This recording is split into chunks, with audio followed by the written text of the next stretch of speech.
I was really defeated. But I knew that there was still 10 miles to go, and I was going to finish those 10 miles no matter what. I don't necessarily think it's the specific challenge. I think it's the nature of the difficulty of the challenge. The reason I want to do 100 miles or a challenge like this is because it's hard. And I think doing one thing. No one made them run the race. They signed up for it. They signed up for that pain, and they earned that pain. And the average person doesn't get the chance in their life to feel how they feel right now.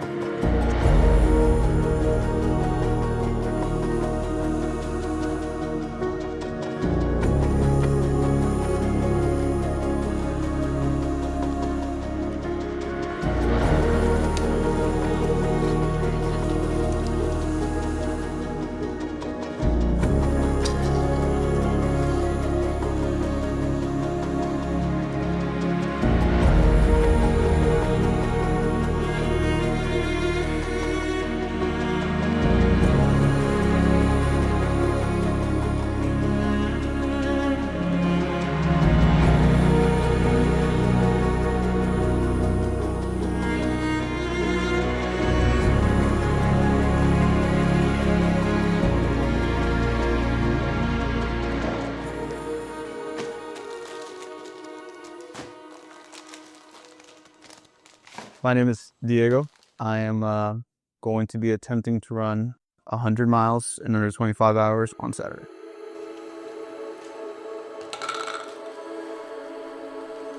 Every challenge that I've done so far is just proof of concept that I can do anything I put my mind to. So this is just the next step in that.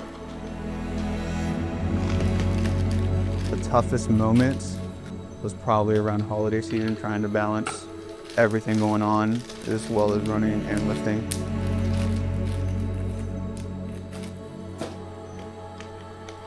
It's very tiring, it's very boring, but at the end it's rewarding. I'd say the direct reason I'm running 100 miles is probably because the influence of Michael.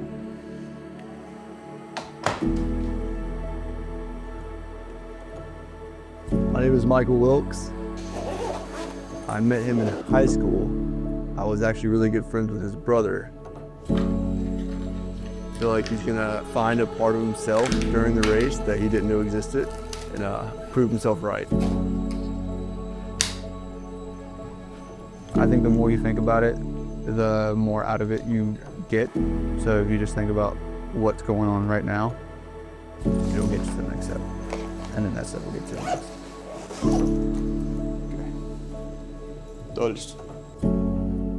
The best part of doing these ultra marathons has been doing it with my friends, for sure. My name's Thomas Pritchard. Okay, looks good. I'm here to basically support him on his first 100-mile race.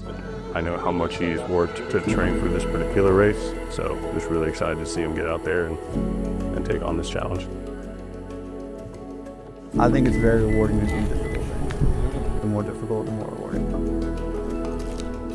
For myself, I always just say, every step you take is a vote for the man that you want to become. I feel like Diego will have his own version of that.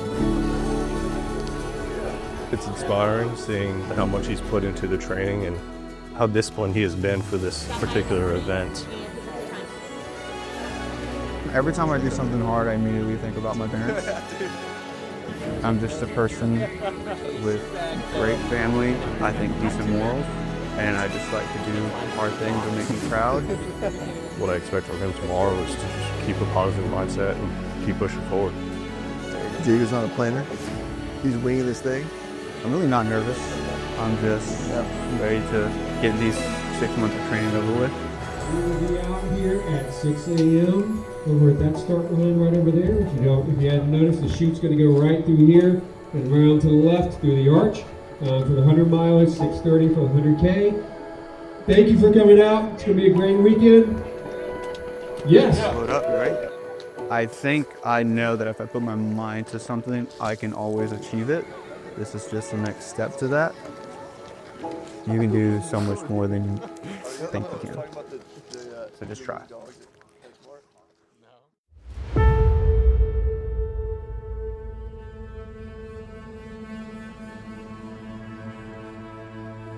So the night before any of the ultras I've done, even before any of the big games that I've played in soccer or any big day beforehand, it's always tough to get sleep. I don't know if I was necessarily worried about the race. I was just a little anxious. I knew there was a long day ahead of me, so I wanted to get it out of the way. That meant start eating immediately. Had some peanut butter and some honey, and then some coffee as well. There is a little nervousness you get in terms of making sure that everything that you need is where it needs to be. You've set yourself up for success. The challenge is hard enough. It's terrible to make it harder on yourself by not being prepared. So once we got all that prepped, it was just a matter of getting to the car, making sure everybody was there, and getting to the actual venue.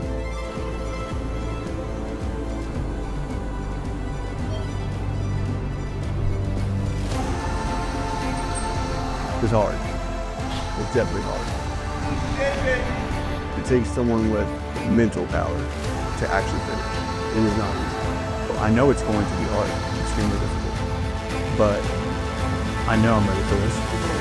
Currently 4:59 in the morning. We're heading to the Rocky Raccoon 100-miler. Take us about like the speed jump. My thoughts on the way there are pretty neutral. I just making sure we get there on time to get started. Really, that's the only thing I was thinking about, making sure I had everything, making sure I was ready.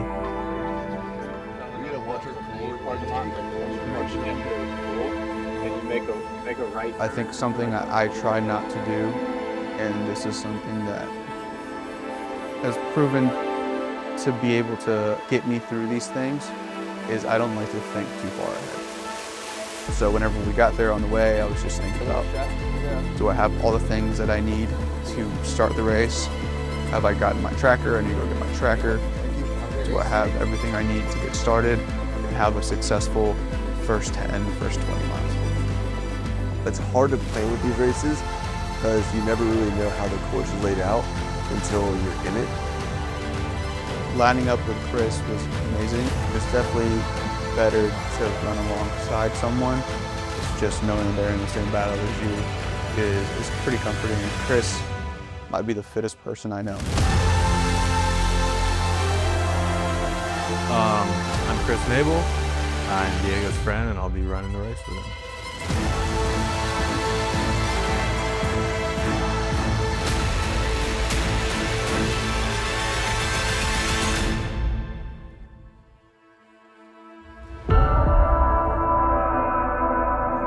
Tell your supporters to come watch. Look at the results page. The link's on there. It's going to be an awesome day out there.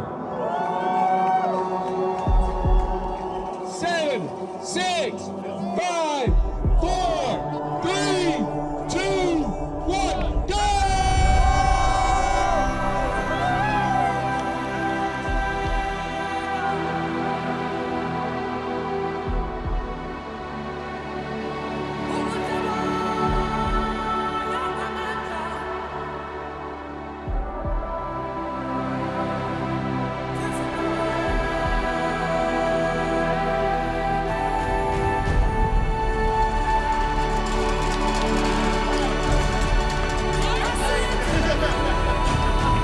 There are 5 stations. We'll be at 2 of them for sure.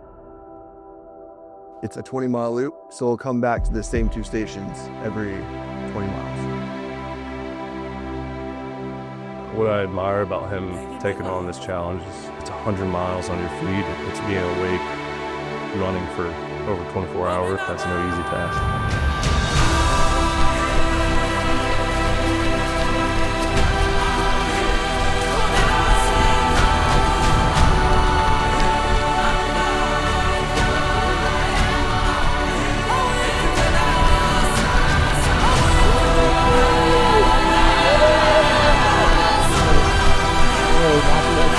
Saw the Yeah.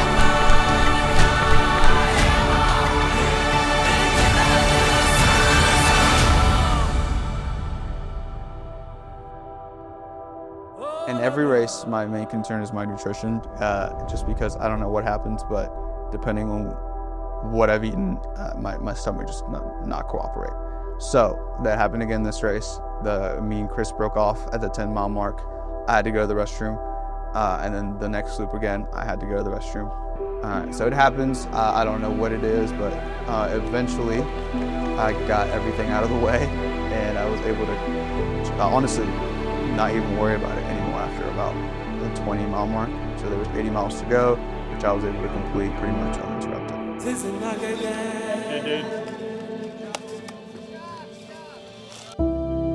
Being in the Navy, you kind of have to seek out your own pathways to figure out problems. I think that's kind of what running was for me.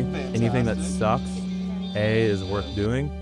B, is going to be over eventually, and the product of that journey is going to be well worth it.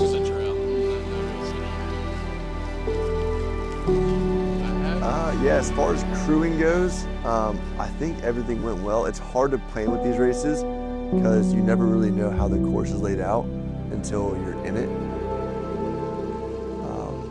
So there was 2 aid stations that we were able to crew, one and they're 10 miles apart. So every 10 miles we got to be there for to support them. But the hardest part came at the end of the race. Whenever Diego and Chris were kind of far apart, they were like exactly an hour apart. So we'd be at one aid station, and then Chris would take off. We'd immediately pack up and then go to the next aid station to make sure that we were there with Diego. So it got pretty difficult, but it got done. I'm surprised they don't call this the slow people race. What's coming? Huffing and puffing. Honestly, the reason I did it was because of Michael. I saw him running ultras, and I actually signed up pretty much on a whim. I just wanted to do it. I have not done 100 yet. This will be my first one along with Diego. Part of crewing is just keeping all the bags and medication and extra food and gel. And really just making sure that there's a good solid plan in place to be there and be at every aid station. Anything that he might need whenever he comes into that aid station, so that way he's ready to go for the next 10 or 20 miles.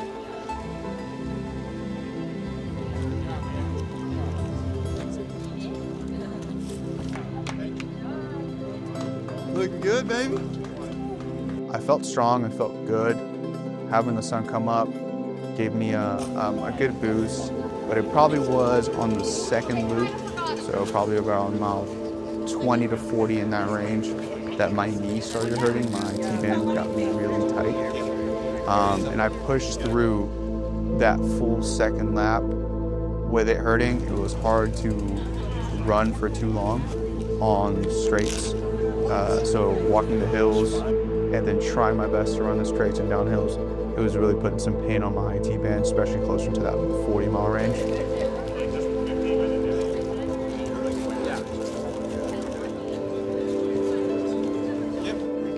Yep, well, everything's good except for one thing. We'll see how it goes. See you guys.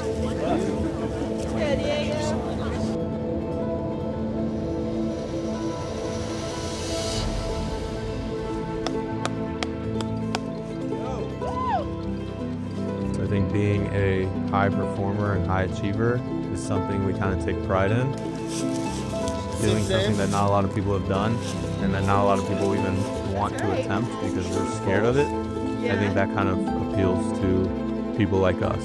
It makes us want to do more things like that. I'm a big believer in just positive energy, just energy in general, whether that's bad or good. People kind of adapt to whatever you're putting out. So as soon as they were coming in, we all knew that they were going to have a little bit lower energy than we would. So in my mind, I just wanted to transfer all the positive energy that I possibly could to get them hyped up, to get them excited, to keep them in the game, let them know why they were doing this race, and to just keep them fired up and keep pushing. First 20 miles, they were pretty good. I believe the first 10 miles, Chris and I hit it about a 9:30 pace. We hit it strong, we were running up the hills. That's when I broke off to use the restroom and he continued. When I resumed, I felt good. I felt strong still. So I continued to run and, hit a pretty good pace on that back stretch. On the second lap, that's when my feet felt a little heavy. I changed shoes to a lighter pair of shoes, which were lighter, but also a bit thinner, so I could feel a lot more of the terrain, which is rocks and roots. So it really beat up my feet, so I had to change back to the original pair of shoes that I was using. I mean, yeah, supporting two different racers was definitely new, just because, they had gotten spread out to a point where we were going back and forth from each aid station almost immediately. But I mean, super fun to be there for Diego and Chris in particular, and just supporting them on, just being there for both of their first 100-mile races was great. The most important thing is just efficiency in these races, and even if you're relaxing, you don't want to say, hey, I want this, or hey, I want that, because really, whenever you're in the race, you don't know what you want as far as food goes, or Band-Aids, Advil, caffeine. You kind of forget what your options are. So my idea was just to lay everything out so you can see it, and then also ask them 5 times if they wanted gummies, if they wanted peanut butter, bananas, Advil, caffeine. Just making sure that they knew there were options and we had everything they could need.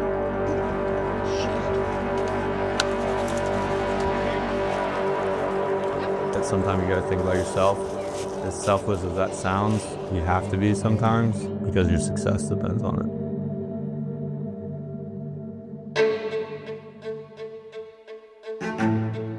At about mile 30 or 40, I wasn't even thinking about it. I knew Chris was going to be faster than me. He is probably the fittest person I know. And I was hoping that he was gonna hit his goal time of 22 hours. And I was hoping I was going to hit my goal time of 25 hours. Once I hit the finish line for the 3rd time, I knew it was time to take some Advil. And that 3rd lap was amazing. The Advil kicked in, I felt great. In mile 50 and 60, I was pushing the pace. Even up until mile 70, I was at a good pace. You just got to know that, every loop he's, beating himself up more and more. And mentality for, everyone that was crewing, Chris and Diego. Which, we want to have a positive attitude, high energy. We want them to come in, let them know we're there for them and that, they look good, they keep moving. I finished at 50 and I was like, people do this twice? That doesn't make any sense. I think it's gonna suck either way. Things are gonna happen that you're not prepared for. But as Diego has, I have put in the work to train and get here, so I think it'll go well for both of us. 50.9. In my head, I thought that he was going to be a lot more down and out than he was, especially, getting closer to like 50, 60, 70 miles. I remember thinking at mile 50, I have set a new personal record for my 50 miles. I beat my 50-mile ultra by about an hour and a half maybe. And feeling strong, feeling like I had run 50 miles, or like I could run 50 more. I'd say some of them were really just, both Chris and Diego had a really good positive attitude coming into the aid stations, especially in the beginning. Just keeping everything lighthearted, and with the rest of the group that was crewing everyone, Michael, Rafa, and then Sydney. All of us just being there, having a good time, and then just keeping everything lighthearted whenever they came into the aid stations. Sponsor us. We're going to fucking flavor. Whoa, dude.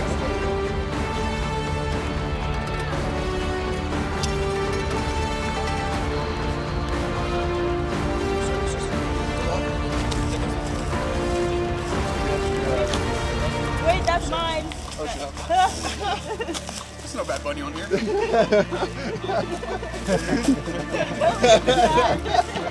It's not very often that you get to see your best friends like struggle and actually push through something like live action. You know, you may hear a friend going through something, but this is watching them become a better version of themselves in front of your eyes, which is awesome.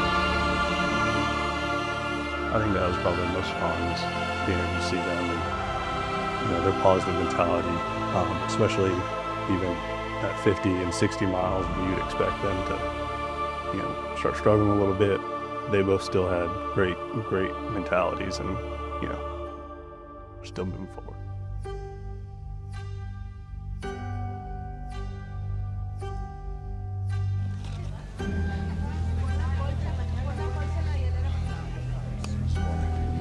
People wanting to get into this, I think the biggest thing is start slow. Don't try to do 100 miles right off the bat. Not many people can do that. Even if you can, it's not the smartest. You're gonna set yourself up for failure mentally.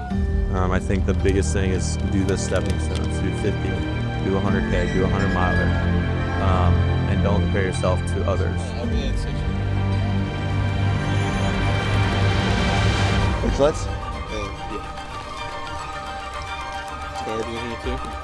No. They're the type of friends where we could live opposite sides of the world, and we'll always eventually meet back for a race, climbing a mountain for a bachelor party, something crazy like that. It's important, I think, to give them what they need, and then also to remind them why they're there. So for both of them, it's, you know, no one made them run the race. They signed up for it. They signed up for that pain, and they earned that pain. And that's what I kept telling both of them, that an average person doesn't get the chance in their life to feel how they feel right now. So you can be in extreme pain, but you earned it. What a day. What a day. I remember hitting the 62 miles and thinking, wow, I crushed my 62 miler by about 3 hours from my previous attempt, or when I ran the 100K. I completed that 100K, but I completed it in about 17 hours. At mile 62 on this race, I was only like 14 hours, maybe 14 and a half hours in. So great pace compared to that previous race. But I remember exactly when I hit mile 68, it hit me that all I had left was a training.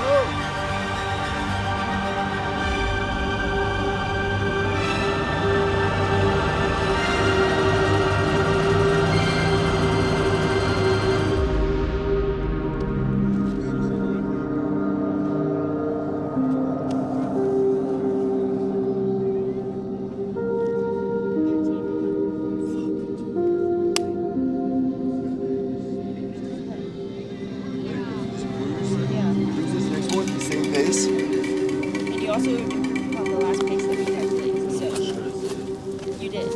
Yes, you did. Oh yeah, this one was way faster. Yeah.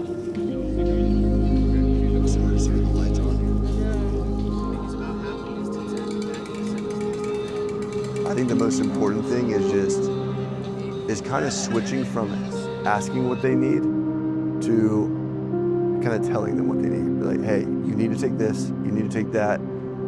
Because whenever you're in the trenches, you're not thinking about food, you're just thinking about the pain. You're not thinking about pace, you're just thinking about pain. You're not thinking about anything besides the pain. It's just water.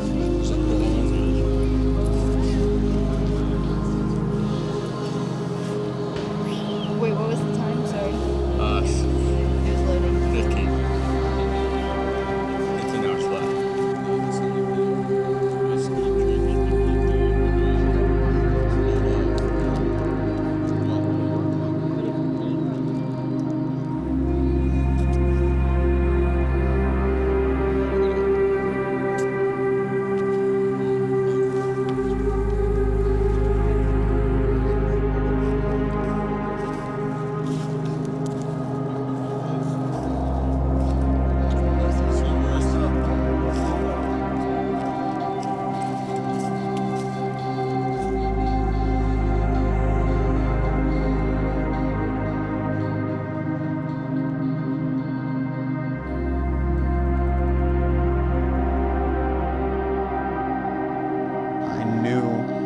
that it was going to be a slower pace. Just visibility is way lower.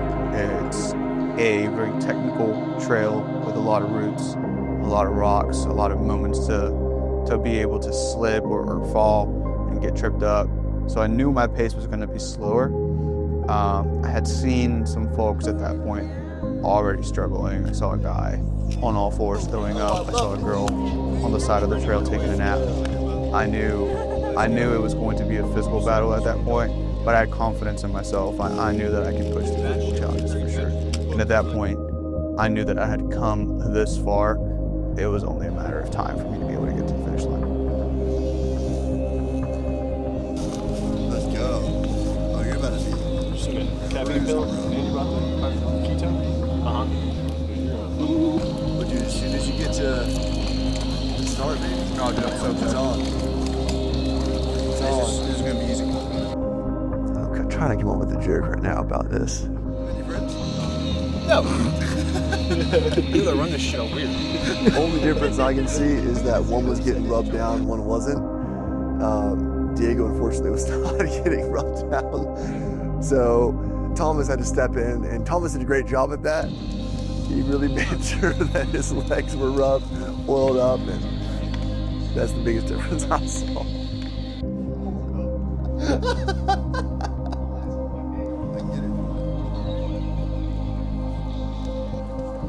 I know 62 was the longest that Diego had ever ran, so I thought around 70 he was going to be like really hurting and maybe in a bad mental spot, but he was as happy as ever.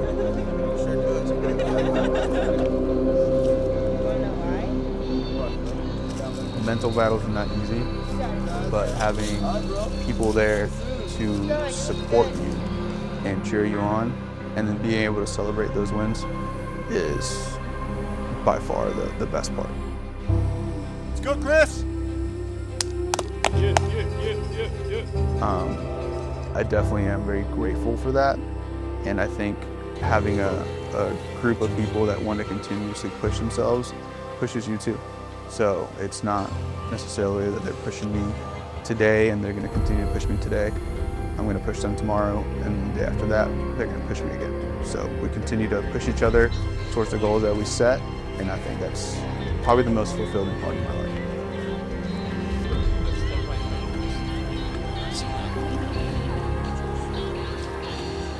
So me and Diego actually used to ride the bus together. We used to live in the same neighborhood, rode the bus together for a little bit. Wouldn't necessarily say we were like super close ever really growing up.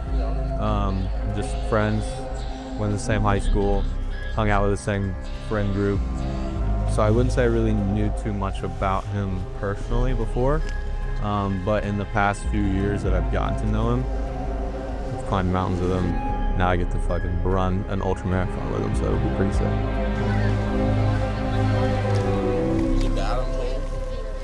No, you're sweating. No, dude. Yeah. We're going. Yeah. Running 100 miles is one of the toughest things I think in the world. It's so demanding on your body, and like you said, it takes so much training. I mean, hours and hours and hours. Rain, snow, sunshine, it doesn't matter. You got to get out there and run.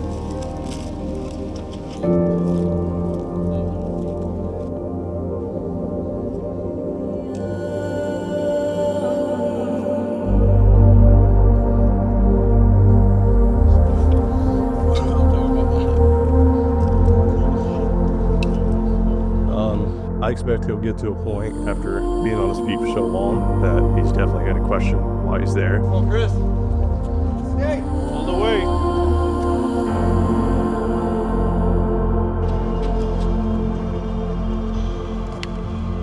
One more lap. Last one. This is real. How am I going to get to the finish line?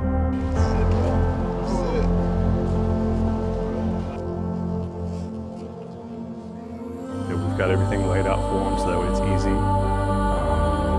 And just help him get through.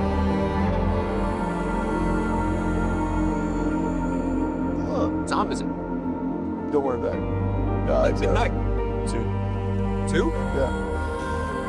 He's definitely going to finish it. I don't know how much pain he's going to be in, but I don't see a scenario no matter what, where he does not finish this race.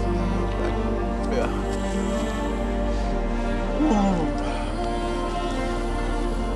All right.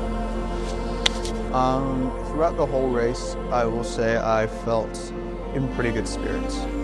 I think just in general, I am a optimistic person.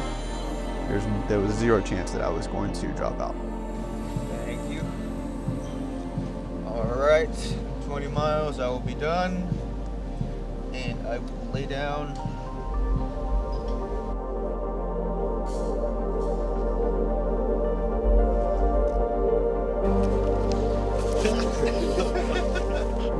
Once you push past that barrier of your body being broken down, all that's left is your mind to get you through it. And I think that's really a part or a mindset, because you realize what you're made of, and you realize what memories, what feelings, what things that you hold yourself to, what identities you resonate with about yourself will get you through to the end. You good? It was tough, knowing when he was going to be at each aid station, especially as we got later in the race, and everyone's pace starts to, starts to take a little bit longer for them to get to each aid station. So it's just, it was tough. Drive fast. Fortunately, we had one aid station where he was there before us, but fortunately we got there and we saw him sitting down.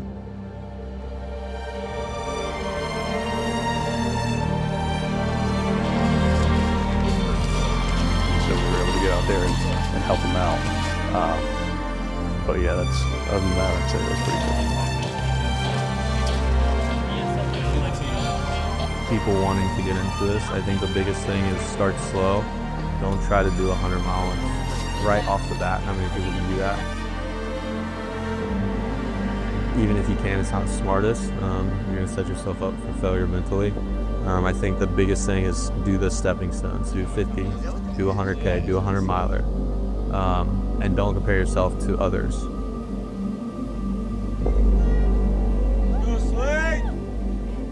It's an extremely hard feat, and anyone that can run 100 miles has my respect. And just to quote that my mentor told me whenever I went to go run, whenever you sit in the chair, you have to get up before you quit. You can't quit in the chair. You have to stand up and then quit. Because every time you stand up, you're not going to quit. But if you quit in the chair, you're done.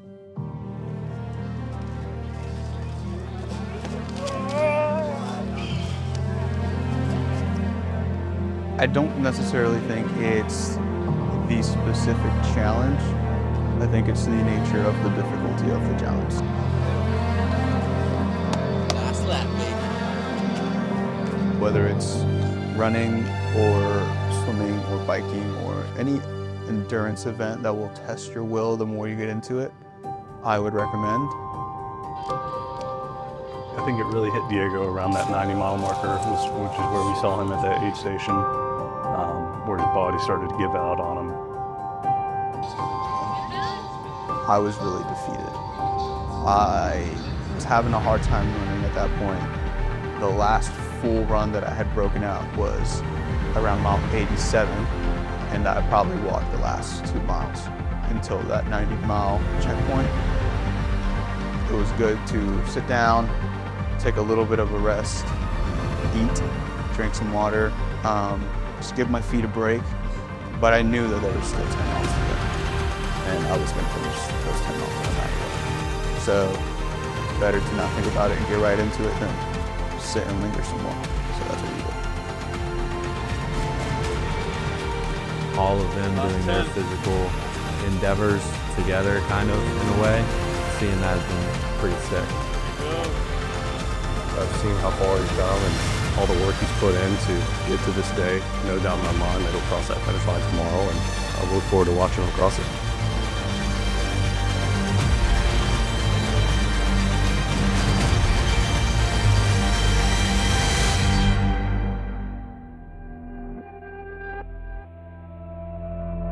going into the last stretch, it felt like it was never going to come. It felt like we had been walking for days. Thankfully, I had one of my friends, Thomas, pacing me. And then eventually, when I got to a familiar part of the course where I knew we were getting closer and closer, saw the bridges, it was like, okay, now we just gotta keep pushing. We're almost there. There's a fire. It's scary before you take it on. During, if it's difficult. It's not happiness, it's not pride, it's fulfillment. That you added something else to your resume that you can one day look back on and go, I am a person of substance, look what I have accomplished. Once you get to that point, those are the, probably some of the hardest miles you'll do. Can't even run at that point. All you can do is walk. When you're walking 6 or 10 miles, that takes a long time.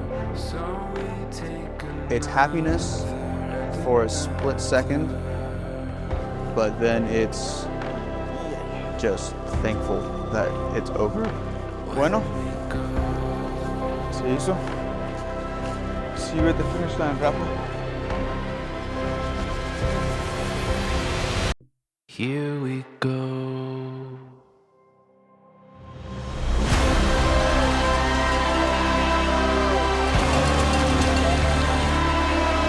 Okay.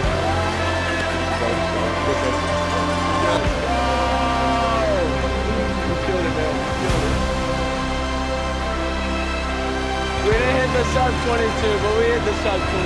What can you ask for? Good job, dude. You did it, bro. I did it.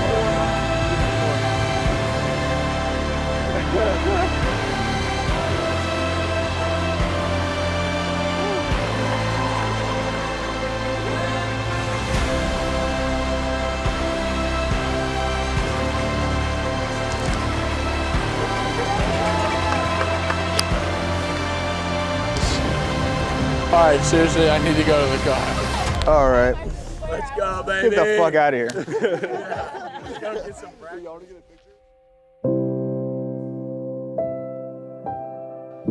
Sometimes you forget like what life's all about, and that's it. Like community, friends, and just doing hard shit.